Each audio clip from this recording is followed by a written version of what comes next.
Otra tragedia vial enluta a Honduras. Accidente en la CA5 Norte deja 7 policías fallecidos y varios heridos. Nueva estrategia anticorrupción del gobierno de Nasri Asfura deja fuera a la Sisi y genera dudas sobre su llegada. Congreso Nacional aprueba licencias de consejeras Ana Paola Hall y Cosette López. Nombran a sustitutos interinos. El Consejo Nacional Anticorrupción critica estos nombramientos por ser repartición de cuotas de poder. Partido Liberal frena aprobación de reformas energéticas para mayor análisis y socialización. Aseguran que con planteamiento actual no tendrán los votos liberales. En noticias internacionales, Donald Trump confirma que el acuerdo con Irán ya fue firmado. Iraníes ratifican memorando de paz en Medio Oriente.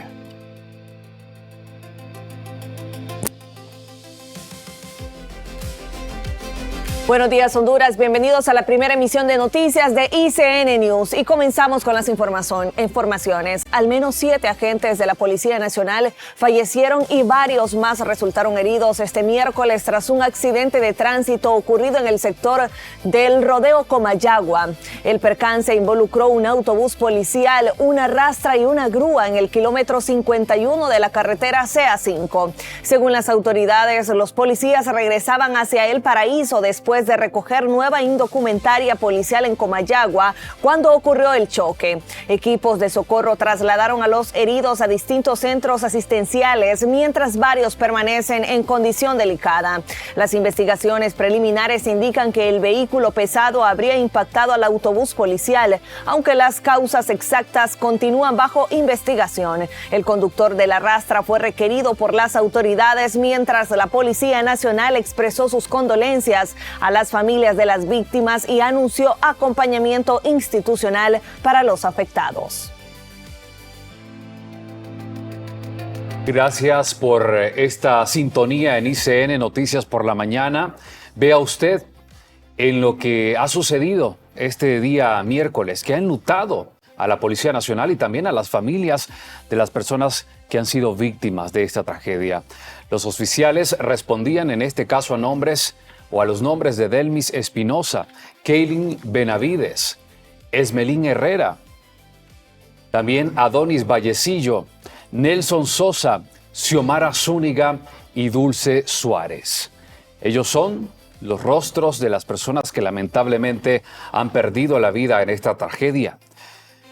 Ha causado profunda consternación dentro de la institución policial de nuestro país y también dentro de la sociedad hondureña, precisamente por lo que se está viviendo en estos momentos o lo que se ha vivido. Tenemos vía llamada telefónica a Edgardo Barahona. Buenos días, estimado. Usted es portavoz de la Policía Nacional. Agradecemos la oportunidad que nos permite de esta comunicación. Quisiéramos tener un poco más de información con respecto a lo sucedido, cómo avanzan las personas que han resultado heridas en este terrible accidente. Muy buenos días y gracias por el espacio que nos da ICN News. Vamos a aprovechar para solidarizarnos con los familiares de nuestros compañeros policías fallecidos en este accidente de tránsito y de igual manera solidarizarnos también con nuestros compañeros que resultaron lesionados producto de este siniestro vial. Como ustedes lo han adelantado, ya los restos mortales de los 7 policías fallecidos fueron retirados de el Departamento de Ciencias Forenses del Ministerio Público, después de que se hizo el proceso autopsial que establece ya la ley del país. Los 7 cuerpos serán trasladados en horas de esta mañana hasta diferentes puntos del Departamento del Paraíso, principalmente la ciudad de Danlí, la ciudad del Paraíso y en otro sector de Ojo de Agua, de donde eran originarios los funcionarios que fallecieron. En cuanto al personal policial que resultó con lesiones, de los 25 que ingresaron a diferentes centros asistenciales en Comayagua y acá en Tegucigalpa, 10 de ellos ya fueron dados de alta, 15 permanecen todavía bajo atención médica. Nos actualizaron hace unas horas de que 3 de ellos pues Desafortunadamente sus lesiones eran de consideración, por lo que debieron ser sometidos a algunas cirugías, pero esperaríamos nosotros de que a medida que avance el tiempo pues vayan recuperando su salud. Claro, ¿qué información se maneja sobre el por qué sucedió? La policía como institución investiga sobre lo que ha sucedido. ¿Por qué? Por supuesto, el personal de la sección de investigación de accidentes de tránsito de la Dirección Nacional de Vialidad y Transporte se hizo presente hasta el kilómetro 50 del sector del Rodeo en la vía de San Antonio, donde se reportó este incidente vial. Esto para recolectar toda la información para la elaboración del expediente investigativo, considerando que hubo personas fallecidas producto del siniestro. El conductor de un equipo pesado, que se supone fue el que causó el accidente, está bajo resguardo policial. Se le hicieron las pruebas que competen en este caso, pruebas de alcoholemia, y de igual manera el vehículo de participantes se va a someter a un peritaje para determinar cuáles fueron los factores que originaron el accidente, si derivan de causas humanas o fallas del mismo vehículo. Son 3 las unidades que participaron en el siniestro vial: el autobús de la Policía Nacional que transportaba a los 33 compañeros, más el equipo pesado que supuestamente vino a impactar con la unidad policial, y otro vehículo pesado también que resultó con impacto producto del siniestro vial. Bueno, es lamentable lo que vivimos en Honduras. Hace algunos días, algunas semanas, reportábamos también cómo en otro accidente pues murieron varias personas. ¿Qué está pasando? ¿No se logra controlar el tránsito de estos vehículos pesados? ¿Qué pedirá la Policía Nacional a las autoridades del Congreso Nacional o a la misma Dirección de Nacional de Vialidad y Transporte con respecto a estas regulaciones? El Instituto de Transporte, ¿qué nos está regulando bien para evitar este tipo de incidentes que estamos viendo de forma recurrente?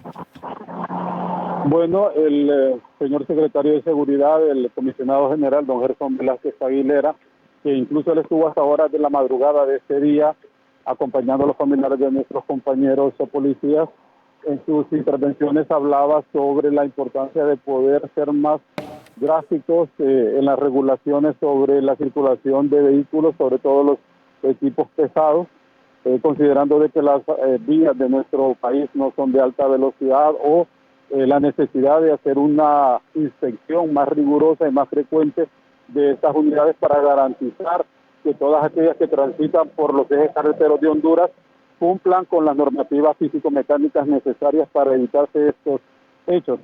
Obviamente tenemos que ser sinceros, nadie espera levantarse para generar o participar en un accidente de tránsito que deje personas fallecidas, pero sí es necesario ir a poder regular estas circulaciones viales y de alguna manera pues evitar de que familias de nuestro país se enluten en esta situación de la accidentalidad vial, que se ha convertido no solamente en una problemática a nivel de la región centroamericana, sino que la Organización Mundial de la Salud la considera prácticamente una pandemia que está afectando a todo el mundo. Muchas gracias, don Edgardo Barahona, portavoz de la Policía Nacional. Muy amable por atender la comunicación de ICN. Es lamentable informar este tipo de noticias, pero sin duda también sirve para poder ver esta crisis que estamos teniendo en cuanto a el control que se tiene para este tipo de transportes. Son constantes los accidentes y particularmente en estas carreteras en donde se observan fallecidos, víctimas que lamentar debido a la falta de una regulación que debe estar a cargo de las autoridades nacionales en transporte, en seguridad. Continuamos con las noticias. El Comisionado Nacional de los Derechos Humanos, CONADE, advierte que las reformas a la ley contra la violencia doméstica llegan en un contexto crítico, ya que entre 2002 y junio de 2026, alrededor de 8.530 mujeres han perdido la vida en Honduras, con más del 95% de los casos en impunidad. Además, se registran en promedio 29 muertes violentas al mes, es decir, una víctima diaria, mientras que en lo que va de 2020 2026 ya se contabilizan cerca de 130 mujeres asesinadas. A esto se suman 17.334 quejas presentadas ante el CONADE entre 2021 y junio de 2026, lo que equivale a unas 9 denuncias diarias o cada 2 horas con 45 minutos, evidenciando la urgencia de fortalecer los mecanismos de prevención y protección en nuestro país. Estas reformas representan claramente un fortalecimiento significativo al sistema de protección que se brinda a las víctimas de violencia doméstica en Honduras, al incorporar pues herramientas más novedosas y más tecnológicas, como será el mecanismo de seguimiento de agresores y una ampliación de medidas de protección. El objetivo central pues de estas reformas es pasar de una respuesta más reactiva a una respuesta reactiva a una más preventiva y pues claramente más efectiva. Entre estas reformas tenemos lo que es la creación del registro de agresores, también el monitoreo electrónico de los agresores y el fortalecimiento de medidas de protección que nos viene a ampliar el plazo, ¿verdad? Cuando se otorgan medidas de protección y también otro tipo de restricciones como para obtener una licencia para conducir, el permiso de portación de armas y también no poder optar a un cargo público. En otros temas, la Organización Internacional para las Migraciones, hablamos de la OIM, informó que el retorno de hondureños al país aumentó en un 43.3%, reflejando un incremento en las deportaciones y regresos desde distintos países de la región. Al mismo tiempo, el organismo reportó una reducción del 76.9% en el tránsito de migrantes por Honduras. Una caída significativa en comparación con los flujos registrados en años o en tiempos anteriores. La OIM señaló que estos cambios muestran una transformación en las dinámicas migratorias de la región, marcada por mayores controles migratorios y una disminución de personas que utilizan el territorio hondureño como una ruta hacia el norte. La política norteamericana que dirige el presidente de los Estados Unidos, Donald Trump, sin duda está contribuyendo a esta reducción significativa de inmigrantes que pasan por Honduras, así como el aumento de los deportados desde Estados Unidos. 6 ciudadanos hondureños regresaron de manera segura al país gracias a las acciones coordinadas por la Secretaría de Relaciones Exteriores y Cooperación Internacional, luego de haber sido trasladados a Rusia bajo falsas promesas de empleo que los expusieron a una situación de vulnerabilidad lejos de sus hogares. El retorno de los compatriotas representa el resultado de un esfuerzo diplomático y consular orientado a salvaguardar el bienestar y los derechos de los hondureños en el exterior. Cancillería hace un llamado a la población a verificar cuidadosamente la autenticidad de ofertas de empleo, reclutamiento o cualquier otra propuesta difundida por medios digitales antes de emprender viajes al extranjero, ya que estas pueden constituir mecanismos de engaño vinculados a delitos con la trata de personas, la explotación laboral u otras formas de abuso. En otros temas, el presidente Narrias Fura realiza una gira por Europa y algunos analistas destacan que esta visita del mandatario hondureño sobre suelo europeo puede ser bien aprovechada. Cuando se dé el encuentro con el presidente de Ucrania, precisamente se espera un mejor espacio para la cooperación entre ambos países. Temas como el apoyo a Honduras con fertilizantes puede ser esencial si el mandatario hondureño logra concretarlo. Junior López tiene la información. Así es, muy buenos días, compañeros. Don Roberto Ramón Castillo nos acompaña en este momento. El presidente Fura se encuentra en el viejo continente, refiriéndonos a Europa. Este acercamiento que va a tener con el mandatario Zelensky, ¿de qué manera puede ser aprovechado? Su gira como tal, ¿qué aspectos positivos nos puede dejar, don Roberto? Buenos días. Buenos días. Mire, yo considero que eso fue una buena jugada del presidente Asfura. No he visto muchísima gente que viaje a Ucrania. Y acuérdese que Ucrania es de los mayores productores de químicos para la agricultura en cualquier lado del mundo. Y si se logra ese proceso que quiere, porque lo dijo el presidente Asfura, que lo que querían también y lo que queremos como Honduras es empezar a producir pronto, una vez que empiecen las lluvias, y tener los suficientes productos químicos que se necesitan para salir adelante. Si no, serán mejor, puede ser que sean mejores precios que otros países que lo están importando directamente y nos lo van a revender a nosotros. Ahora, ¿cree usted que la visita del presidente Asfura sea con ese fin, con ese sentido, con tratar temas de colaboración para el beneficio agrícola del país, o cree que puede obedecer a intereses geopolíticos? No, no creo que sean intereses geopolíticos. Ahorita acaban de reunirse el G7 y ahí estuvo Zelensky y estaban buscando cómo defienden a Ucrania de la masacre que está haciendo Rusia, cosas que no tienen sentido. Rusia tiene ya, ¿qué? 4 años de estar en esta guerra, o sea, o más. Quiere decir que no son tan gallos como son los americanos cuando pudieron poner orden en Irán. Sí. Ahora, ¿qué otros países son de interés para nuestra realidad, don Roberto? ¿A qué tipo de presidente debe apuntarle el mandatario fuera para poder tener esos acercamientos que nos permitan beneficios a los hondureños? El más importante es Estados Unidos. Refiriéndonos por Europa. Por Europa, España, porque nosotros tenemos ahí, creo, 500,000 hondureños trabajando en España. Eso es bien importante para la economía hondureña, que regresan lo que pueden ellos enviar. Y de ahí Italia es un poquito más difícil, Alemania también es un poco más difícil porque necesita el idioma. Para mí España es lo más importante que hay, podría ser también Francia, podría ser una opción, pero tienen leyes muy complicadas. Entonces yo me enfocaría siempre en España. La visita de España debe ser una visita de no menos de 3 días, porque hay que ir a visitar todas las áreas donde están los hondureños trabajando y produciendo dinero y apoyando al gobierno español, porque ya ellos ya no tienen... es muy parecido a los gringos.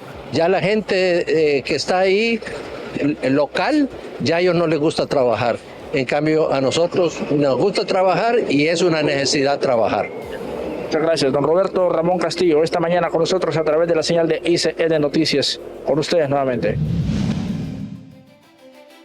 En temas sanitarios, el jefe de epidemiología del Servicio Nacional de Sanidad e Inocuidad Agroalimentaria, SENASA, Josué Lemus, informó que la institución mantiene un seguimiento cercano a la emergencia sanitaria provocada por un brote de influenza aviar que afecta a animales silvestres, especialmente a la especie de sopilote negro. Según explicó, tras los diagnósticos oficiales de laboratorio, hasta la fecha se han recolectado alrededor de 450 cadáveres de estas aves, cuya mortalidad continúa en aumento debido a la enfermedad. El Lemus, en este caso, explicó que SENASA cuenta con equipos especializados para contención del brote y que se está realizando la incineración de las aves muertas como medida preventiva para evitar la propagación del virus hacia otras especies. La influenza aviar mantiene en alerta a las autoridades nacionales por el riesgo de contagio en aves de corral y su posible impacto en la salud pública, además en la producción avícola. Se pide a la población hondureña y a los productores reforzar las medidas de bioseguridad, reportar cualquier caso sospechoso. Veamos esta información. En Honduras, las autoridades sanitarias mantienen vigilancia ante la gripe aviar, una enfermedad viral que afecta principalmente a las aves, pero que en algunos casos también puede representar riesgo para los humanos. El Servicio Nacional de Sanidad e Inocuidad Agroalimentaria, SENASA, explica que este virus se propaga con rapidez entre aves domésticas y silvestres, por lo que su control es clave para proteger la producción avícola del país. En Honduras se han reforzado las medidas de vigilancia, control en granjas y supervisión de traslado de aves y productos avícolas con el objetivo de evitar posibles brotes que afecten la economía y la salud pública. Las autoridades recomiendan a la población no tocar aves enfermas o muertas, mantener medidas de higiene como el lavado constante de mano y asegurar que el pollo y los huevos se consuman bien cocidos. También se pide a los productores reportar cualquier signo de enfermedad en sus aves de forma inmediata a SENASA para activar los protocolos de control y evitar la propagación. La prevención es fundamental en Honduras para proteger la producción avícola y reducir riesgos para la salud de la población. Para ICN News, Gabriel Ortiz. En el ámbito internacional, el presidente de Estados Unidos, Donald Trump, confirmó que el acuerdo alcanzado con Irán ya fue firmado en el marco de un memorando de entendimiento que busca poner fin al conflicto en Medio Oriente y abrir una nueva etapa de negociación entre ambas naciones. Mandatario, el pacto incluye medidas clave como el cese de hostilidades, la reapertura de rutas estratégicas como el Estrecho de Hormuz y compromisos vinculados al programa nuclear iraní.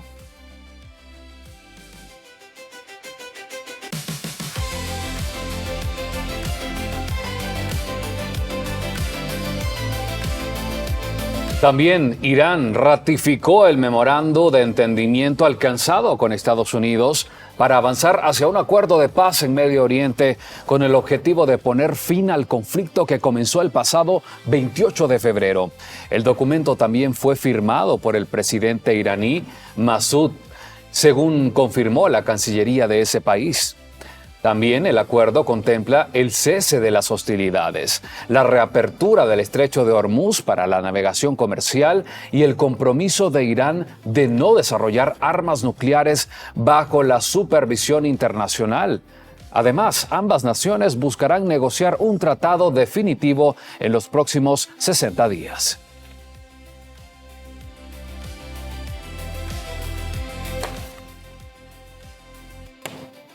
Y veamos en la siguiente gráfica cuáles son los 14 puntos del acuerdo entre Estados Unidos e Irán.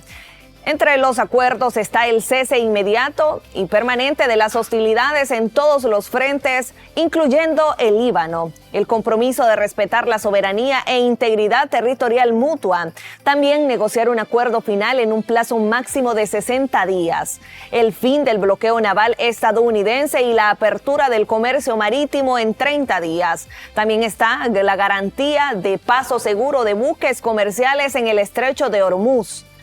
También dentro de los acuerdos entre Estados Unidos e Irán destaca el plan de reconstrucción para Irán con apoyo internacional. Hablamos de al menos $300 mil millones que Estados Unidos se comprometió a facilitar a Irán para poder reconstruir las zonas que han sido destruidas en este brutal enfrentamiento entre ambas naciones.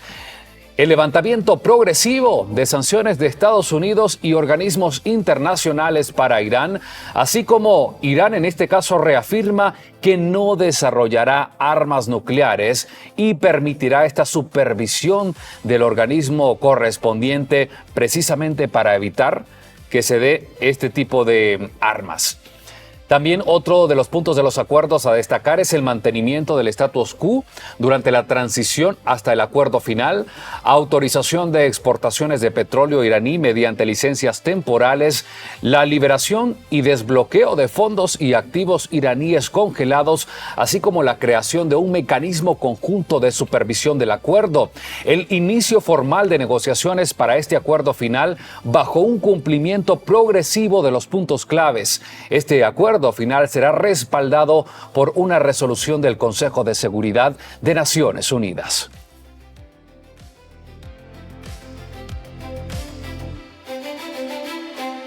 Bueno, y es que el gobierno sepulta la Sisi con la creación de un comisionado anticorrupción. Le tenemos los detalles de esta noticia y otras al regresar de nuestra pausa comercial. No nos cambie, que ya volvemos.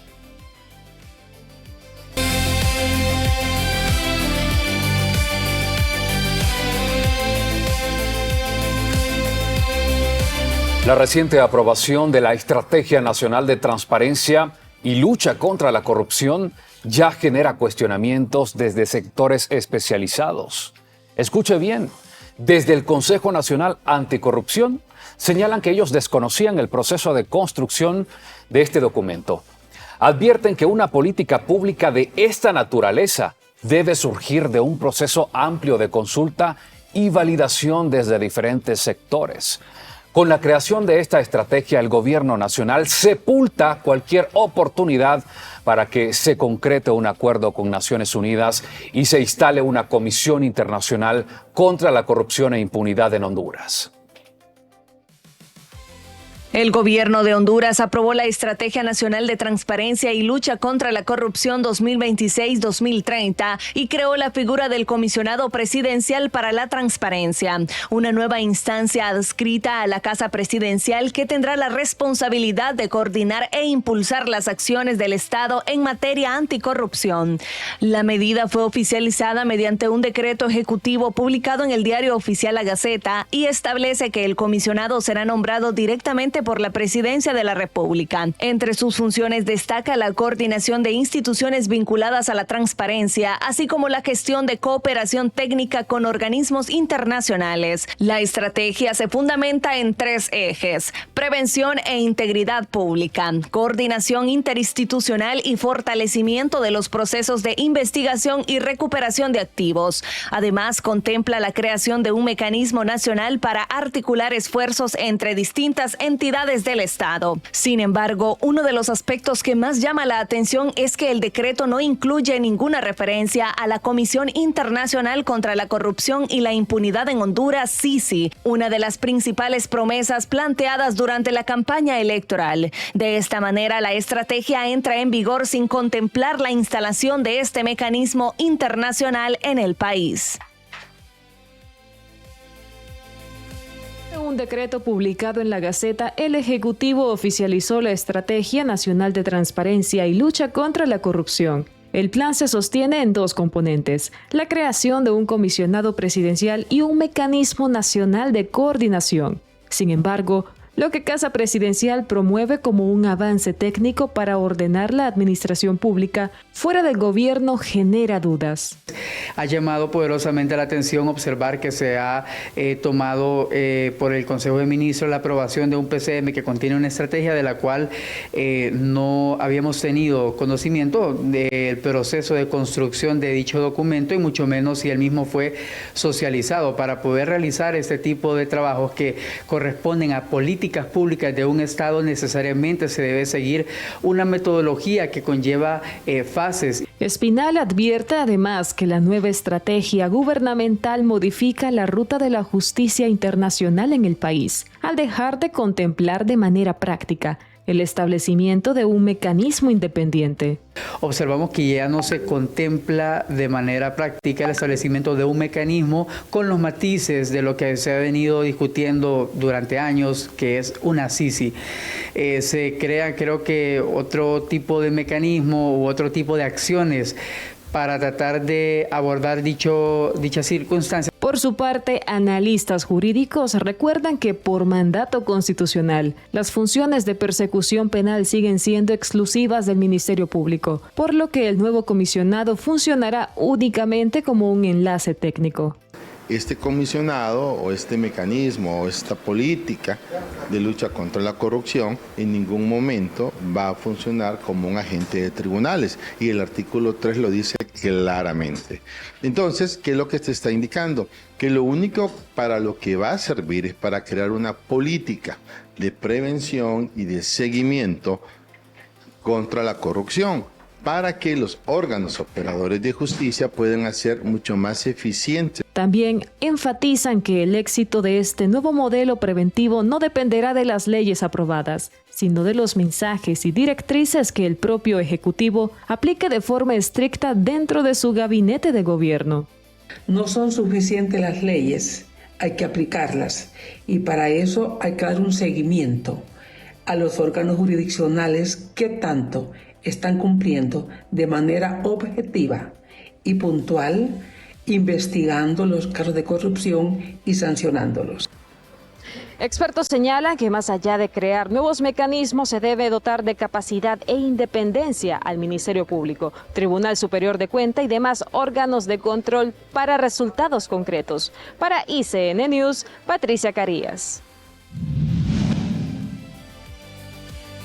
La aprobación de la Estrategia Nacional de Transparencia y Lucha contra la Corrupción 2026-2030, junto con la creación del Comisionado Presidencial para la Transparencia, marca un nuevo esquema institucional en Honduras para coordinar la política anticorrupción desde el Poder Ejecutivo. Sin embargo, al no contemplar una instancia internacional independiente, el enfoque ha generado lecturas de un giro hacia un modelo estrictamente nacional en la gestión del tema.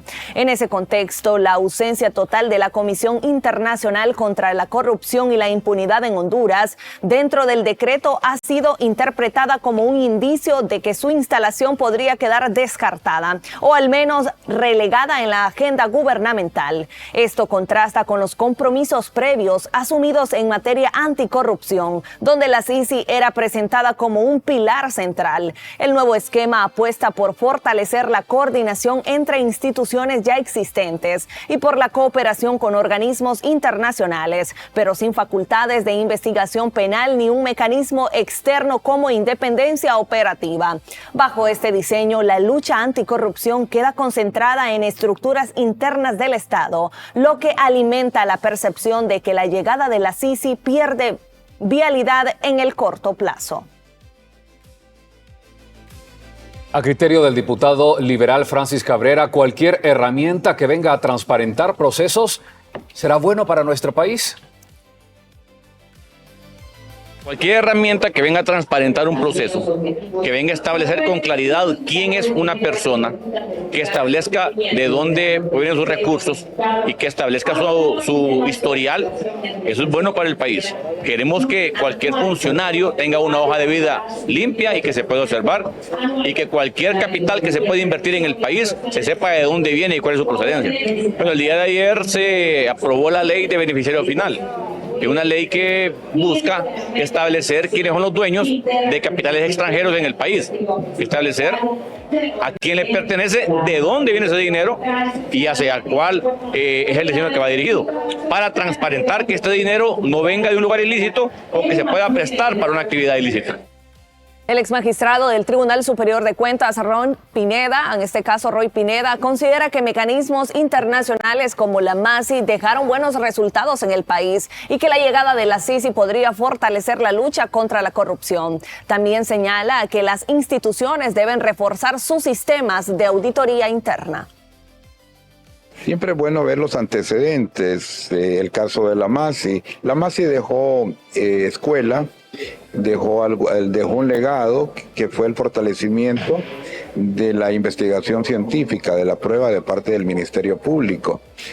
Muchas veces hay sobreseimientos de parte de los jueces cuando pudo haber habido condenas por falta de una prueba más científica, mejor preparada de parte del Ministerio Público, y por eso es que esta fue una escuela, se fortaleció pues el ente acusador en cuanto a acreditar los hechos que señalan en el momento de hacer los requerimientos fiscales. Entonces yo creo que en el caso de la CICI, que tanto se ha hablado, más que en lo que es la persecución del delito y de sus autores, también hay un legado de lo que se deja.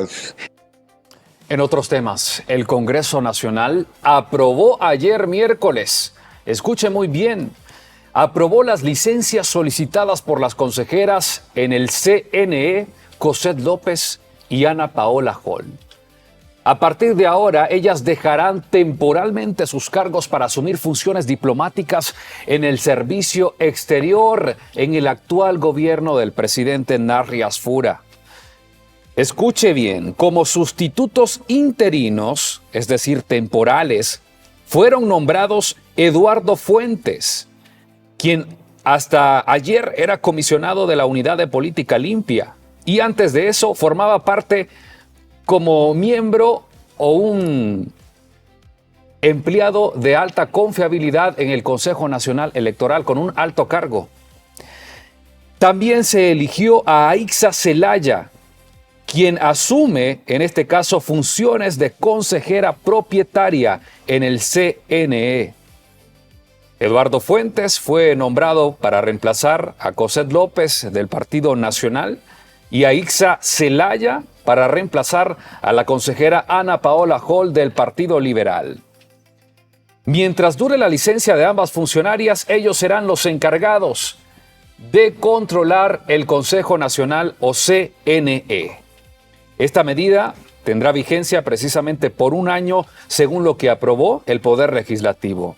Además, el Congreso Nacional designó a Arístides Mejía Carranza como magistrado propietario interino del Tribunal de Justicia Electoral. Arístides Mejía pertenece al Partido Liberal de Honduras y reemplaza o sustituye a la fallecida ex magistrada Miriam Barahona. También fue nombrado Juan Pablo Hernández como comisionado propietario de la Unidad de Política Limpia de manera interina en sustitución de Eduardo Fuentes, que ahora pasa a ser consejero del CNE.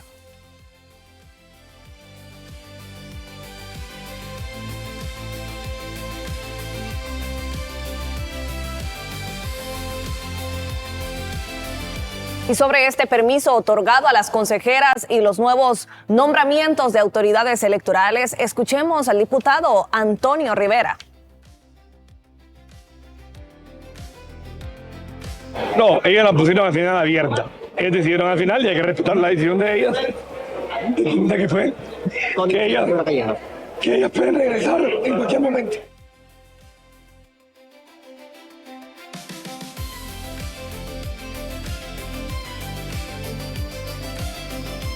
El consejero electo Eduardo Fuentes explica que el cargo lo ocupará mientras la licencia de las consejeras esté vigente. También explica que las acciones que se deben tomar de inmediato en el órgano electoral deben ser orientadas a mejorar la transparencia, la credibilidad en una institución que resultó dañada tras un proceso electoral de 2025 con amplios señalamientos de opacidad. Y producto de ese proceso, pues fuimos electos el día de hoy de manera interina en sustitución de la consejera Cosette López Osorio, con más de 90 votos, por lo cual, pues, al momento que sea efectiva la licencia que ella sometió y que fue aprobada, asumiremos ese espacio para desempeñarnos al frente del Consejo Nacional Electoral. Y cuenten con un consejero que va a tener claro lo que se tiene que hacer en los próximos meses para cerrar el proceso de elecciones del año 2025, pero sobre todo para planificar con orden un proceso de elecciones del año 2029 que dé garantías y que dé un ápice de paz y de respeto democrático a la población hondureña. El diputado Yossi Toscano manifiesta que la lucha para fortalecer los órganos electorales comenzó con el nombramiento de los sustitutos. La lucha para fortalecer los entes electorales ha empezado, ahora viene realmente a los que tomen este lugar de honra, a que pongan orden ahí y que empiecen a darnos el acompañamiento para las reformas electorales que se vienen en los próximos meses. Sí, totalmente, ¿no? Es un permiso prácticamente que han tomado las consejeras en propiedad y evidentemente hoy ya con esta juramentación pues quedan en propiedad de su cargo para poder, repito, acompañarnos en el proceso de las reformas electorales, que es lo que el pueblo hondureño desea, y condenamos los actos de libertad y refundación que boicotean nuevamente el proceso electoral. Desde este momento estamos viendo cómo antojadizamente y a la fuerza quieren ellos que se hagan las cosas como ellos las hacían en el Congreso anterior, sin votos. Vea usted, el Consejo Nacional Anticorrupción se pronuncia cuestionando la reciente elección de autoridades electorales en el Congreso Nacional para integrar el CNE y el Tribunal de Justicia Electoral. El CNA dice que considera que lo que ha pasado refleja una repartición de cuotas políticas entre el Partido Nacional y el Partido Liberal, una práctica que según el CNA ha debilitado la independencia de los entes electorales, ha incrementado la desconfianza ciudadana y no contribuye a mejorar esa percepción. Además, el CNA expresa preocupación porque los nombramientos solo cubren algunos cargos interinos y unas vacantes que quedan tras aprobar estos permisos temporales a las consejeras del CNE, dejando incompleta la integración del Consejo Nacional Electoral y el Tribunal de Justicia Electoral. También el Consejo Nacional Anticorrupción señala falta de transparencia en el proceso de selección y reitera la necesidad de una reforma electoral integral que garantice autoridades independientes, procesos que sean transparentes y mayor confianza en la institucionalidad democrática. Lo que observamos ayer en el Congreso Nacional es simplemente la repartición de cuotas de poder en los órganos que dirigen los comicios, las elecciones tan cuestionadas en Honduras.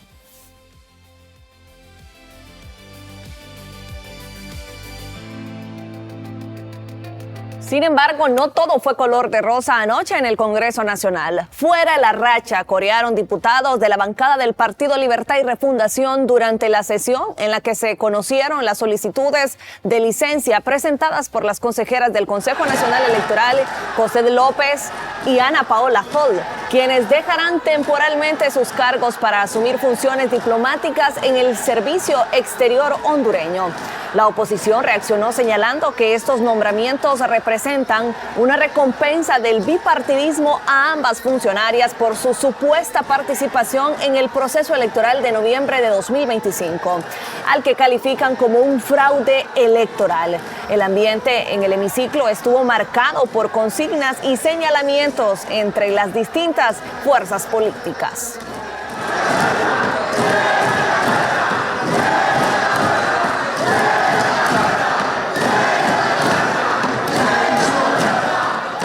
Bueno, así es cuando se está en oposición, ¿no? Se ataca. Vea lo que dicen ahora desde los que ahora gobiernan, desde los que están en la Junta Directiva del Congreso Nacional. Hablamos del secretario Carlos Ledesma. Manifiesta que la oposición política que actualmente ejerce el Partido Libertad y Refundación debe ser constructiva para el país y que los actos violentos, la población los rechaza. Mire, yo creo que la clase política tenemos que entender que primero está Honduras. Que estos actos el pueblo hondureño ya los reprochó el 30 de noviembre en las elecciones pasadas. Por eso de los 256, no de los 128, de los 256 diputados del Congreso anterior, solo 44 repetimos. ¿Por qué? Porque el pueblo hondureño castigó, en este caso al Congreso Nacional. Esas actuaciones no le convienen a Honduras. Nosotros somos respetuosos de la ley y la democracia. Somos respetuosos también que, si bien es cierto, no todos los partidos políticos van a comulgar con las ideas del partido de gobierno. Pero en este caso debemos de entender que primero está Honduras. ¿Cuál es el beneficio que ustedes? La que sea el beneficio para el pueblo hondureño, la que beneficia al pueblo hondureño, no la que beneficia a X o Y partido, sino la que beneficia al pueblo hondureño, porque al final recordemos que todos somos Honduras. Bueno, y el Partido Liberal frena la aprobación de reformas energéticas para mayor análisis y socialización. Aseguran que con un planteamiento actual no tendrán los votos liberales. Le tenemos los detalles de esta información al regresar de nuestra pausa comercial. No nos cambie.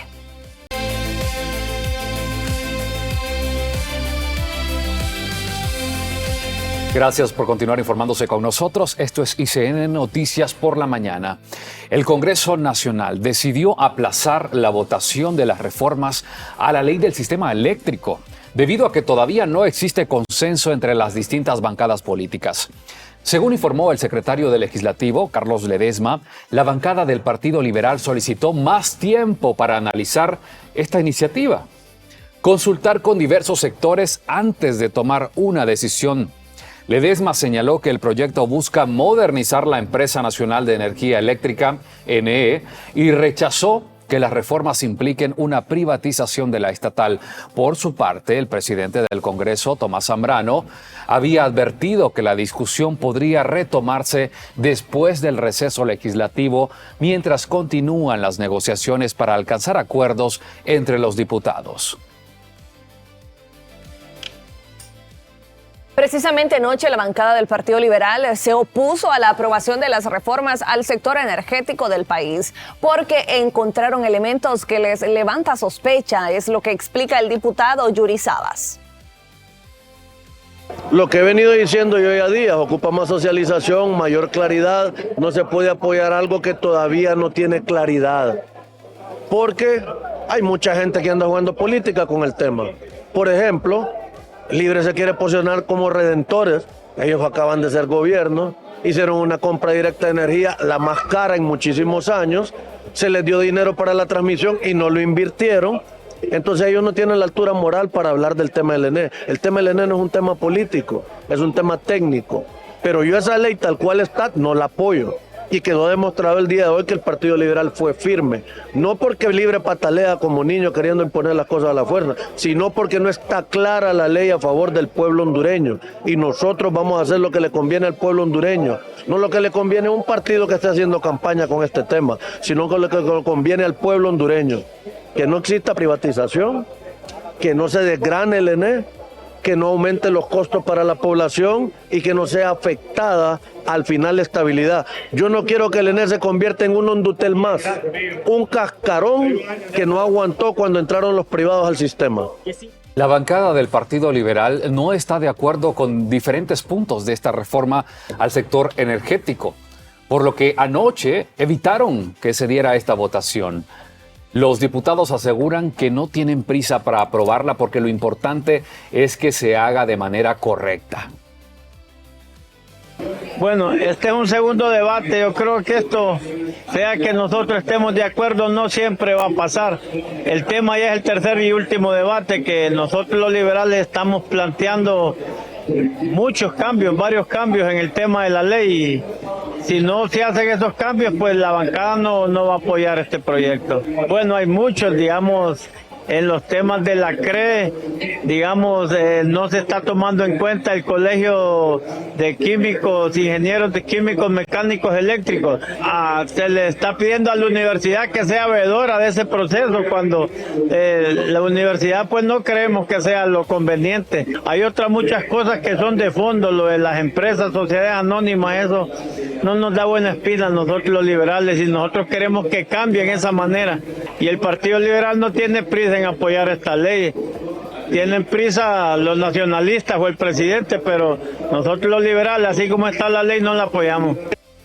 El Foro Social de la Deuda Externa y Desarrollo de Honduras considera que las reformas al subsector eléctrico no representan una privatización de la ENE, ya que la propiedad estatal se mantiene. Sin embargo, advierten que los cambios modifican de forma significativa la estructura de control y gobernanza del sistema energético nacional. Según el análisis, la propuesta transforma a la ENE en una empresa matriz y traslada la operación de generación, transmisión y distribución y sociedades subsidiarias con autonomía técnica, administrativa y financiera. Para el FOSDE, esta reorganización requiere mecanismos más sólidos de supervisión y transparencia para proteger el patrimonio público. El organismo también señala la necesidad de incorporar mayores salvaguardas legales e institucionales que garanticen la rendición de cuentas, eviten riesgos de captura del sector y aseguren que cualquier apertura a la inversión privada en este caso, preserve el interés público y la sostenibilidad del servicio eléctrico. La reforma al subsector eléctrico incorporó 17 de las 18 propuestas presentadas por sectores políticos, empresariales y sociales durante el proceso de distribución del proyecto. Esto según lo informaron sus promotores. Esta reforma eléctrica incorpora una cláusula que prohíbe expresamente la privatización de la ENE y la transferencia de sus activos, una de las principales solicitudes planteadas por los partidos políticos de oposición y diversos sectores durante el proceso de socialización. También se recomendó fortalecer la transparencia y la rendición de cuentas. Por ello, el dictamen incluye la publicación de contratos, auditorías externas y mecanismos de fiscalización ciudadana para supervisar la gestión del sector eléctrico. Otra de las propuestas incorporadas fue proteger a los usuarios de menores ingresos mediante subsidios focalizados y financiados de forma más clara, además de garantizar los derechos laborales de los trabajadores de la ENE durante la implementación de la reforma. Asimismo, se incluyeron medidas para fortalecer la independencia de la Comisión Reguladora de Energía Eléctrica, la CRE, mejorar la gobernanza del sistema y proteger el patrimonio eléctrico nacional. De las 18 recomendaciones presentadas por sectores políticos, empresariales, técnicos y sociales, 17 fueron incorporadas en la versión final del proyecto, de acuerdo a lo que han informado los promotores de esta normativa. Bueno, y es que el presidente del Congreso Nacional, Tomás Zambrano, arremetió contra la bancada del Partido Libre al afirmar que sus diputados no han leído la ley y están difundiendo información falsa sobre una supuesta privatización de la NE. Según el titular del Legislativo, las reformas al subsector eléctrico incluyen mecanismos que mantienen a la estatal como propiedad del Estado y busca rescatar financieramente a la empresa, por lo que rechazó las acusaciones de venta o fragmentación de la institución. No existe privatización, no se vende el ENE a pedazos. Si usted puede hablar, el sector laboral, que es el que nos interesa, está respaldando la iniciativa porque ya leyeron bien y existe un blindaje completo en esta nueva reforma. Entendemos a Libre que hace política, hace campaña y quiere llevar agua a su molino, pero les digo, están equivocados, están mintiendo. Yo los invito a leer porque como aquí solo vienen a gritar, no ponen atención, creo que nunca aprendieron a leer en la escuela y no son capaces de leer, no van a leer 40 páginas de un dictamen, mentiras, jamás lo van a leer, entonces lo que les queda es gritar, mentir, engañar a la gente. Nosotros aquí le estamos aclarando al pueblo hondureño, no existe privatización, esto más, se lo digo yo. Como presidente del Congreso no voy a agendar un tema que sería en contra de la institución, en contra de la empresa, en contra de los trabajadores, en contra del pueblo hondureño y que vendría a privatizar la Empresa Nacional de Energía Eléctrica. Bueno, y Zambrano también aseguró que en 5 meses de gestión se ha logrado más trabajo en el legislativo que en los 4 años del gobierno de Libertad y Refundación. Sostuvo que este Congreso mantiene sesiones consecutivas y mayor productividad en comparación con la legislatura pasada. Mire, doctor, yo quiero acordarle, este es el 5º mes que trabajamos consecutivamente. Este Congreso sí trabaja, no como el Congreso anterior. Hoy tenemos más sesiones que en un año de su Congreso y estoy casi seguro cuando termine esta primera legislatura posiblemente vamos a tener más sesiones que 3 años de los que ustedes refundieron este Congreso Nacional. Y si nos ponemos un poquito las pilas, en un año podríamos tener más sesiones que en los 4 años de ustedes. Se lo digo, porque este Congreso sí está trabajando por Honduras. Otro de los problemas que enfrentamos actualmente es la crisis por escasez de agua. La Alcaldía Municipal del Distrito Central, es decir, la comuna de Tegucigalpa y Comayagüela, está anunciando racionamientos del vital líquido de hasta 1 semana. Pero en la realidad es que la población dice que le está llegando el agua en hasta 15 días o más. Patricia Carías esta mañana conversa con Julio Quiñones para precisamente conocer detalles sobre esta problemática, esta escasez de agua que tenemos actualmente por las condiciones de sequía. Patricia, contigo.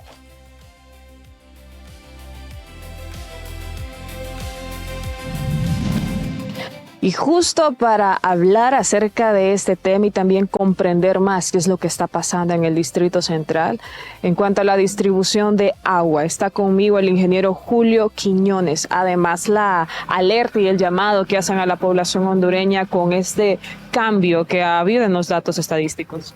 A partir del 16, un nuevo calendario de distribución de agua una vez por semana, a la gran mayoría.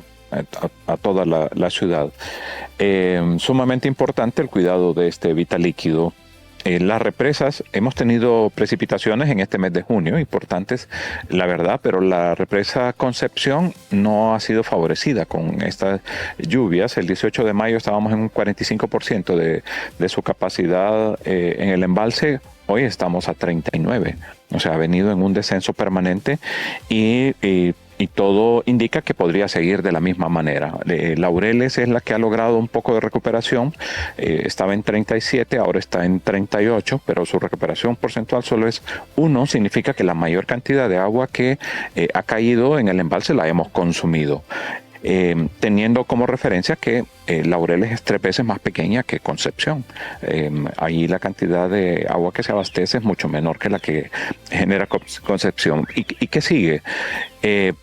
muy probable que la última semana del mes de junio tengamos ya bajas en las precipitaciones, que julio sea abajo del promedio en cuanto a lluvia se refiere, que agosto se mantenga igual bajo el promedio y que posiblemente lleguemos a la primera semana de septiembre bajo el promedio, que tengamos lluvias de mediados de septiembre, octubre hasta la tercera semana. Va a ser muy poco tiempo de lluvia para pensar en que vamos a tener una recuperación extraordinaria, a menos que tengamos algún fenómeno tropical que nos deje precipitaciones fuera del rango. De lo contrario, de verdad es preocupante la situación de los embalses, pensando incluso ya los meses de diciembre, enero, inicio del próximo año, que la situación se vuelve un poco más compleja en cuanto a cuánto tiempo van a estar recibiendo este vital líquido los capitalinos. Además, también, ¿qué pasará con esas zonas que ya desde hace mucho tiempo, históricamente, han recibido agua durante una sola semana? Claro, y está pasando. Muchas personas reportan recibir agua una vez al mes. Y lo que sucede normalmente es que estas viviendas están en zonas altas de la ciudad.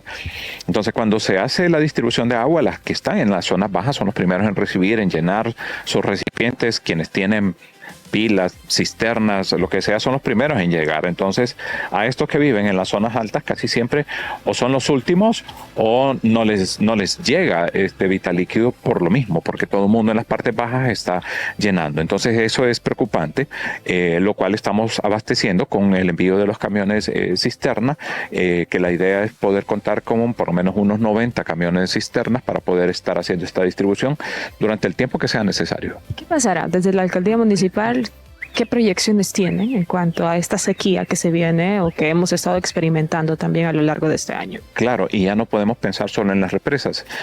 San José, que está trabajando a buen paso, posiblemente la tengamos lista para inicios del para el primer trimestre del 2028. El alcalde se ha empeñado, Juan Diego ha estado muy pendiente de que esta represa avance para efectos de que la tengamos disponible, pero mientras tanto hay que pensar en un plan B y ese plan B son los pozos, con quienes ya hemos estado hablando con dueños de pozos privados para efectos de poder tener acceso a los mismos y con esto poder hacer la distribución que queremos hacer con las cisternas, hacerla desde estas fuentes de agua y que lo que hay en represas se distribuya mediante la red que ya de capitalinos que ya están conectados. El llamado que también hacen a los capitalinos. Y no deberíamos de estar aprobando ordenanzas para sancionar, para multar personas porque hacen uso inadecuado del agua, lavan vehículos con manguera, lavan patios. Ese desperdicio de agua en este momento, yo de verdad creería que es sumamente importante que el ciudadano capitalino nos ayude cuidando este vital líquido porque la condición es compleja. O sea, no estamos aquí por alarmar, sino más bien alertando de una realidad que estamos viviendo y que se puede complicar en la medida que las condiciones del clima no sean las adecuadas. Bien, importante también lo que ha manifestado hasta el momento, desde ya las alertas que da la alcaldía municipal. Solo para finalizar, ingeniero, también corroborar, el cambio actualmente ha sido de un 1% nada más en la represa Los Laureles. Los Laureles, un 1% de recuperación. Con estos 14 días que hemos tenido de precipitaciones aquí en el Distrito Central. Así que la recuperación ha sido bastante menor. Concepción no ha tenido recuperación, al contrario, ha seguido en descenso permanente. Gracias al ingeniero Julio Quiñones por esta información y bueno, también el llamado a los hondureños, a los capitalinos, a que continúen con estos racionamientos de agua porque al parecer las diferencias serán mínimas. Regresamos a estudio. En otros temas, cada selección tiene una historia que contar y en ICN Sport te la contamos. La fiesta global del fútbol se vive aquí en ICN. Conéctate en todas nuestras plataformas digitales y encuentra programas especiales, análisis, contenido exclusivo, entrevistas y toda la información que necesitas. Más historias, más cobertura y más mundial. La fiesta global del fútbol se vive aquí en ICN. Ya volvemos con más noticias. Nos vamos a una pequeña pausa comercial.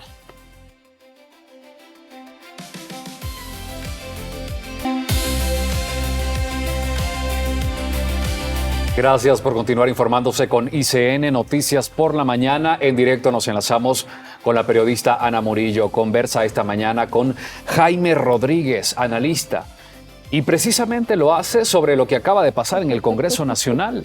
Se eligieron autoridades interinas, temporales, para poder darle el permiso a las consejeras Ana Paola Coll, Cosette López, con el objetivo de que ellas se integren al gobierno actual como representantes diplomáticas. Ana, ¿cómo ve esto la población? ¿Cómo ve esto los analistas? Ya el CNA se ha referido y dice que se trata de repartición de cuotas de partido en estos organismos. Contigo.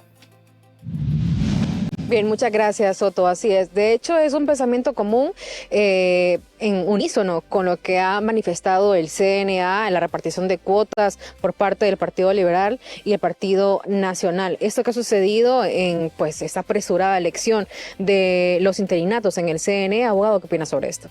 Bueno, es evidente de que los acuerdos, las alianzas siempre han existido y este momento no es la excepción. Aunque hay que ser claro de que estos dos nombramientos del Partido Liberal obedecen a los intereses, a la postura de dos bandos, básicamente los llanistas y los calixtos, porque de ahí las demás facciones del Partido Liberal no han sido tomados en cuenta. Eso hay que tenerlo bien claro. Y en cuanto al perfil de los tres nombramientos que se dieron, creo que el Partido Nacional es quien nombró a la mejor persona, la más capacitada, está empoderado completamente del tema, no va a aprender, no va a investigar, no va a ir a preguntar.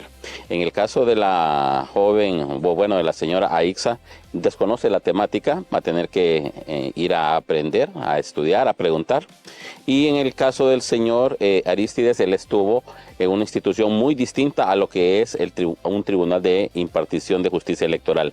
Así que creo que la mejor escogencia que hubo fue la del representante del Partido Nacional en sustitución de la consejera Cosette López.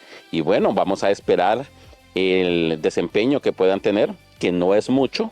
Recordemos que tanto el CNE como el TJE, después de que se verifican las elecciones generales, es poco o nada el trabajo que quedan realizando. Por eso se ha hablado de que prácticamente quedan becados y bueno, ojalá que empiecen a trabajar para hacer propuestas para reformas, aunque no tengan iniciativa de ley, pero que se las hagan llegar a los congresistas, que ahí se va a ver si existe voluntad o no para reformas electorales que sí se deben realizar, pero obviamente el tema del interés político es lo que falta por ver. Así que queda evidenciado que ya hay más acercamientos, pero creo que los 86 votos todavía no se logran. El Partido Liberal cada día se fracciona más y por ahí hay un grupo de diputados liberales que son leales a Mel Zelaya, que es el gran problema.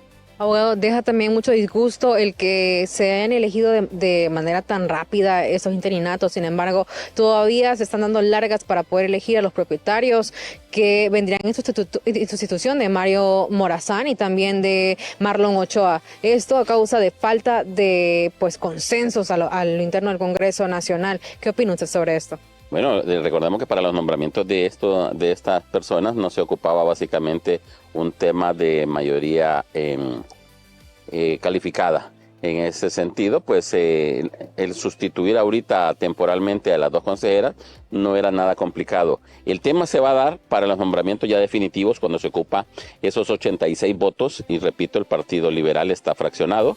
Hay un grupo pequeño, pero que implica no llegar a los 86 votos.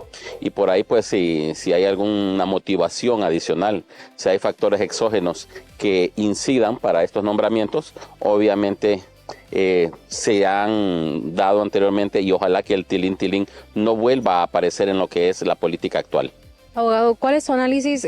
¿Cuál podría ser lo que podría suceder en el futuro más reciente con estos nombramientos que no tienen experiencia en el área y que en este momento, cuando se están planeando reformas electorales, hay nuevas cabezas en estos órganos?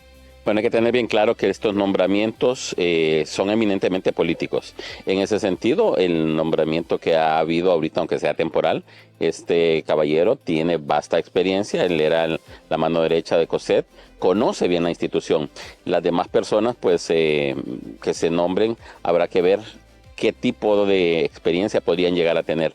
Lo que hay que tener bien claro es que ya la toma de decisiones fuertes, radicales, de trascendencia, no la toman ellos. Ellos normalmente, los consejeros, obedecen a líneas de partido, que es ahí lo lastimoso. Y bueno, recordemos que en el caso de los miembros, los consejeros anteriores, la consejera Hall era la que tenía más experiencia, pero pese a ello se dieron muchos problemas. Creo que debe haber también un tema de personalidad, de ser personas abiertas al diálogo y no ir a delinquir, porque eso es lo que se vio también en el consejo, en parte de un consejero anterior que prácticamente fue y realizó actos reñidos con la ley. Bien, muchas gracias. El abogado y analista Jaime Rodríguez. Compañeros, con este informe con ustedes, estudios. La cotización del euro y el dólar es presentado por Banco de Occidente. Nuestro legado es creer en ti.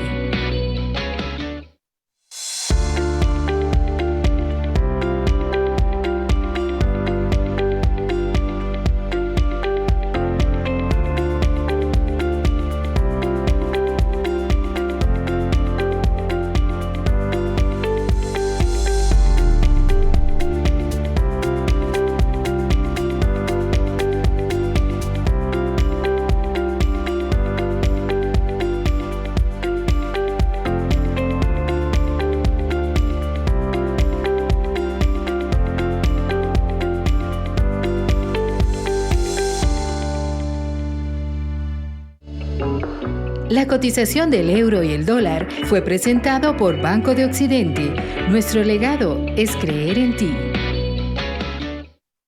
Honduras y Nicaragua se posicionaron entre los países con mejor desempeño exportador de América Latina durante el primer trimestre de 2026. En el caso hondureño, las exportaciones alcanzaron los 3.612.2 millones de dólares, lo que representa un crecimiento interanual del 11.5%, impulsado principalmente por el café, la maquila y otros productos industriales. Por su parte, Nicaragua destacó como una de las economías con mayor aumento en el valor de sus exportaciones en la región, registrando un crecimiento del 42.3% en los trimestres o en los primeros 3 meses del año, según datos recopilados por el Banco Interamericano de Desarrollo BID.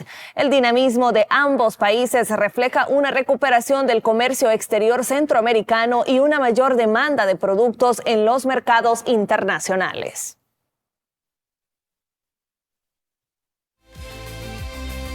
Las constantes condonaciones, amnistías energéticas aprobadas en Honduras que han permitido a las alcaldías, instituciones públicas, empresas, ciudadanos regularicen sus cuentas con la Empresa Nacional de Energía Eléctrica sin pagar multas, intereses ni recargos. Solo en el junio o hasta junio de 2026, el Congreso Nacional había aprobado la condonación de una deuda superior a los 3.000 millones de lempiras. De los 3 millones de lempiras a la municipalidad, mientras otras alcaldías también han solicitado medidas similares para aliviar sus finanzas. Aunque estas decisiones brindan un respiro financiero a los gobiernos locales, también generan preocupación por el impacto en las finanzas de la estatal eléctrica.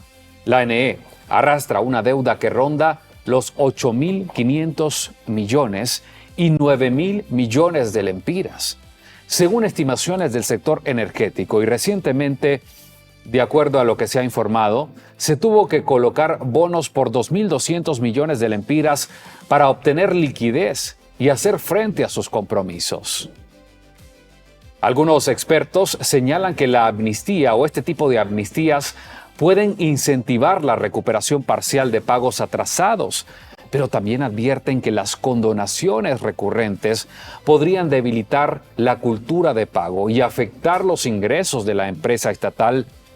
Durante el año 2025 y 2026, el Congreso Nacional aprobó diversos decretos que eliminaron multas, intereses, recargos, deudas energéticas acumuladas, beneficiando tanto a usuarios particulares como a entidades públicas, incluidas alcaldías de los 298 municipios en el país.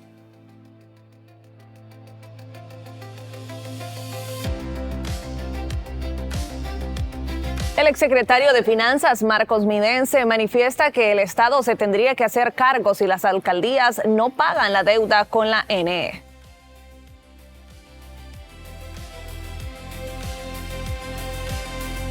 Tanto la administración pública como la privada, siempre que alguien debe, pues debe pagar, ¿verdad? Lo que corresponde, ¿verdad? Si no, estaríamos entonces en una etapa en donde alguien tiene que subsidiar eso. O sea, alguien tiene que pagar la cuenta. Si no es la alcaldía y lo condona el Estado, es el Tesoro quien básicamente, o el país, quien debería de afrontar la deuda. Entonces es un círculo vicioso si usted lo ve desde el punto de vista que al final, si el Estado es el que enfrenta, quien paga es el pueblo, porque son los impuestos que usted está percibiendo, los endeudamientos que hace para tener ingresos. Entonces yo creo que debería haber un ordenamiento de la administración municipal. Y precisamente por eso en la ley de municipalidades está la corporación municipal y un alcalde que administran el territorio. Yo creo que si hay una circunstancia ajena, como un huracán, una tormenta, un desastre, el Estado debe apoyar. Pero en circunstancias normales habría que primero ver qué pasó, que no han cumplido, satisfecho una deuda, y también deducir responsabilidades de quien corresponde. A criterio del diputado Francis Cabrera, el gobierno debe cargar con las deudas de las alcaldías si se les condonan pagos de esta energía eléctrica, una práctica que considera inoportuna e incorrecta. Bueno, hay que entender que cuando un servicio se presta para efecto público, debe de ser el gobierno de alguna manera quien cargue con el pago de esa obligación. Es un tema de administración.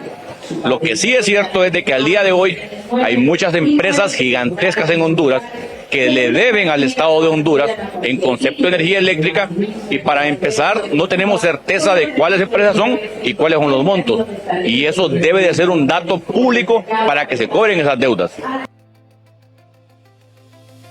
Tu esfuerzo. Incrementa tus ahorros con 1000 lempiras y participa para ganar hasta 100,000 lempiras. Abre tu cuenta hoy. Banco Atlántida presenta. La banca digital ha transformado la manera en que gestionamos nuestras finanzas, brindando comodidad y rapidez en cada transacción. Sin embargo, su uso también requiere responsabilidad y medidas de seguridad. Por eso, hoy le contamos algunas recomendaciones esenciales para proteger su información y realizar operaciones con confianza.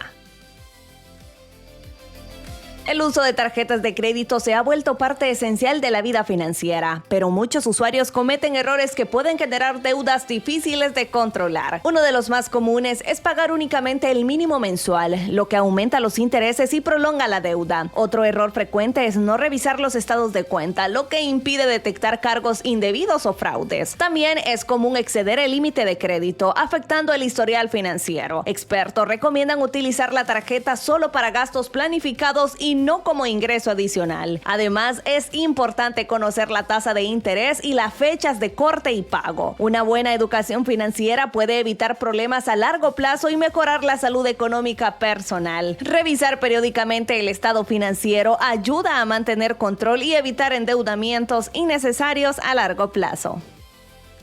Sabemos que trabajas duro todos los días, por eso en Banco Atlántida premiamos tu esfuerzo. Con tu 14º, incrementa tus ahorros y participa en sorteos mensuales de hasta 100,000 lempiras.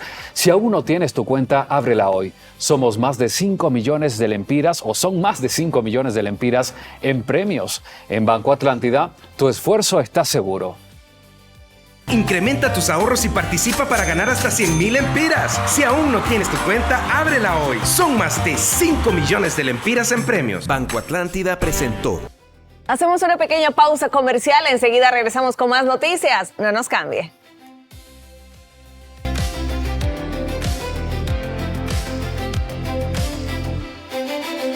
Gracias por seguir en sintonía de ICN News. Se llegó la hora de conocer qué está pasando en el mundo de los deportes y por supuesto en este Mundial de la FIFA 2026. Queremos conocer los detalles, por supuesto, con nuestro equipo de ICN Sport, y por eso nos acompaña en estudios Javier Funes, que nos va a decir todo lo que pasó ayer en estos partidos que se vivieron. Javi, buenos días, bienvenido a ICN News por la mañana.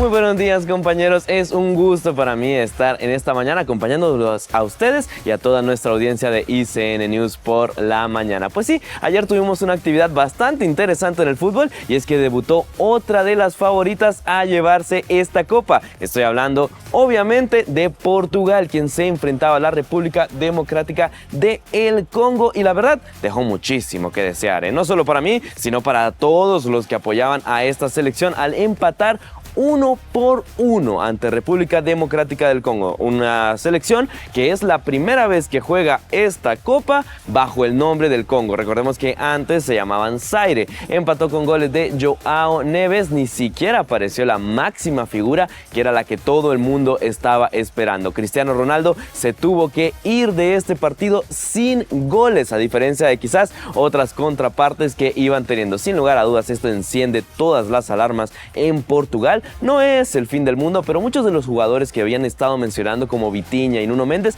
dejaron mucho que desear. En otras noticias también estuvo Inglaterra ante Croacia, quienes protagonizaron el que probablemente sea hasta ahora el mejor partido del Mundial. Estamos hablando de un 2-2 al medio tiempo, que al final Inglaterra supo capitalizar en un 4-2. Harry Kane anotó un doblete desde el primer tiempo, acompañado con goles de Jude Bellingham y Marcus Rashford, el jugador del Barcelona que ahora está en veremos. Por parte de Croacia anotó Peter Muskas y Batorani. Esos fueron los resultados para Inglaterra y Croacia. Por su lado también debutó nuestra compañera centroamericana Panamá, que no pudo mantener el empate a 0 y perdió 1-0 ante Ghana. Y también debutó la última selección latinoamericana, Colombia, ganando 3-1 a Uzbekistán con goles de Luis Díaz. ¡Vamos, Luis! Entonces, para ver también la agenda que tenemos el día de hoy, ya que con esto terminamos las primeras vueltas. Ahora comenzamos a todas las selecciones a jugar su segundo partido, lo que ya se pone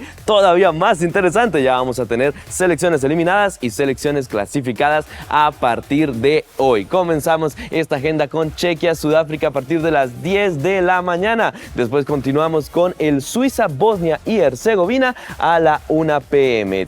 Más adelante tenemos el Canadá ante Qatar a las 4 y cerramos con probablemente el partido más interesante o el que más está llamando la atención de hoy, México, Corea del Norte. Dos de los candidatos a quedarse con este grupo. Vamos a ver qué tal van yendo los ritmos. Sin lugar a dudas, pues este mundial apenas está comenzando. Ahora tenemos la segunda ronda y nosotros estamos encantados desde ICN Sports para llevarles toda la información de lo que esté ocurriendo. Con esta información yo regreso con ustedes, compañeros.